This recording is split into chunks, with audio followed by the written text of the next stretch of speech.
राम मंदिर ट्रस्ट ने धार्मिक कार्यक्रमों और पूजा व्यवस्था को संचालित करवाने के लिए एक हाई पावर कमेटी बना दी है। इसमें रामानंदीय परंपरा के संत भी शामिल हैं। समिति के एक सदस्य मणिराम छावनी के महंत कमल नयन दास भी हैं।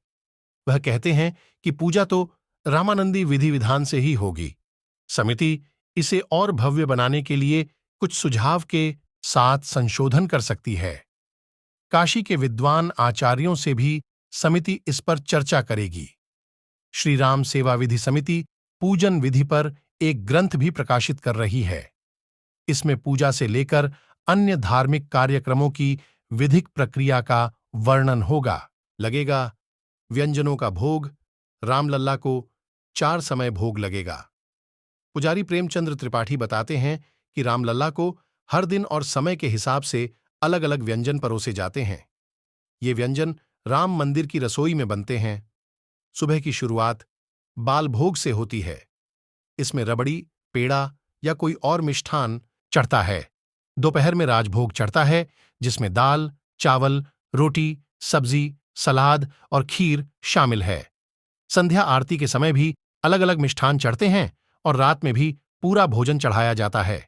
यह प्रसाद भक्तों को कभी कभार बांटा जाता है। नियमित तौर पर भक्तों को ट्रस्ट की ओर से इलायची दाना दिया जाता है।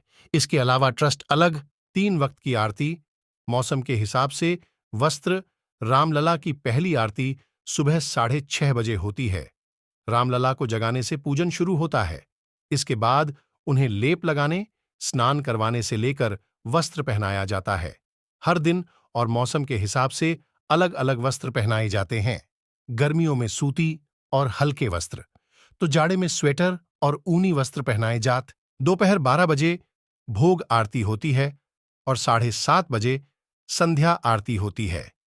इसके बाद रामलला को 8:30 बजे शयन करवाया जाता है। रामलला के दर्शन 7:30 बजे तक ही किए जा सकते हैं। कैसे शामिल हों आरती में? रामलला की हर आरती में अभी अधिकतम 30 लोगों के ही शामिल होने की अनुमति है। प्राण प्रतिष्ठा के बाद दर्शन और आरती का स्वरूप और भक्तों की संख्या बढ़ सकती है। आरती में वही शामिल हो सकते हैं जिसके पास ट्रस्ट द्वारा जारी अनुमति पास हो। ट्रस्ट के कार्यालय से ऑफलाइन के अलावा राम जन्मभूमि मंदिर के पोर्टल के जरिए ऑनलाइन पास बनवाए जा सकते हैं। पास के लिए Aadhaar card, voter ID card, driving अलावा राम जन्मभूमि मंदिर के पोर्टल के जरिए ऑनलाइन पास बनवाए जा सकते हैं। पास के लिए Aadhaar card, voter ID card, driving license और पासपोर्ट में कोई एक दस्तावेज देना होगा। जिस दस्तावेज पर पास बनेगा उसे सुरक्षा कर्मियों को दिखाना होगा। पास निडॉट शुल्क होते हैं। दर्शन के लिए भक्तों को नए मंदिर में गज और सिंह द्वार से होते हुए मंडप में